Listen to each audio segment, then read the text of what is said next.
النهاردة هنتكلم عن مسلسل فاونديشن.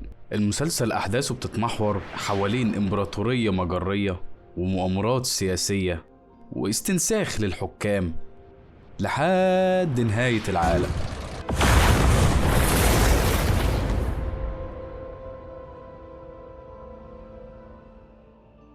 المسلسل ده بتدور أحداثه في سنة 12067 ميلادية على كوكب اسمه ترانتور. كوكب الأرض بقى بتاعنا والمجموعة الشمسية والحاجات الجميلة دي مش موجودة، انتهت خلاص. المسلسل كله قايم على فكرة غريبة شوية اسمها سايكو هيستوري. بس يعني ايه سايكو هيستوري؟ ده مجال معين بيطبق نظريات نفسية وخاصة التحليل النفسي علشان يفهم الدوافع اللي كانت وراء الأحداث التاريخية اللي حصلت، وبناء على الداتا اللي هو بيجمعها بيقدر يتنبأ بالمستقبل، بس مش للأفراد، للمجتمعات أو الحضارات الكبرى، لعدد أكبر. يقدر يتنبأ بالماسس مش الفرد. الكونسبت بيركز على الليه مش ايه.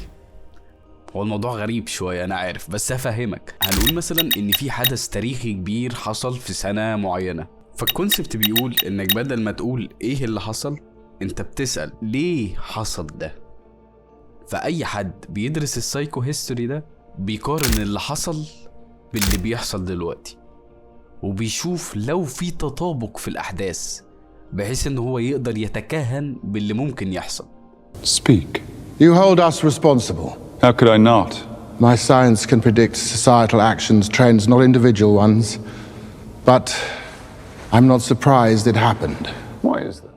بس في الأول وفي الآخر هو كونسبت، يعني هو فيكشنال، خيال مش حقيقة يعني، بس ممكن يتحقق في حاجات معينة. يعني في المسلسل هو بيتكلم عن لارج سكيل، اللي هو تقدر تتنبأ بأحداث في المستقبل بس على مليارات من الناس، لكن على نطاق قريب من حجم المسلسل والعدد في الحقيقة يكاد يكون مستحيل ان انت تحقق حاجة زي كده.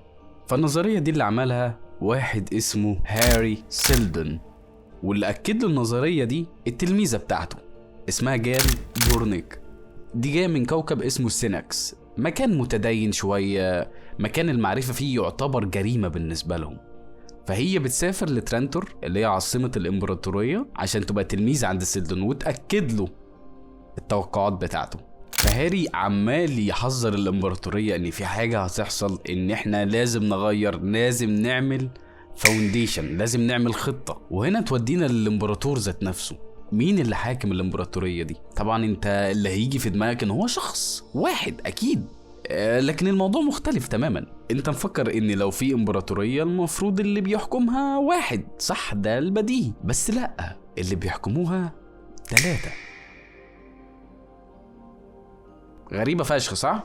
انا عارف، انا شفت الكونسبت ده قبل كده في ليج اوف ليجندز، في مدينة اسمها نوكسس كان بيحكمها شخص اسمه داركويل، بس كان حاكم سيء. فظهرت شخصية اسمها سوين عملت انقلاب عليه وطاحت الامبراطورية بتاعته.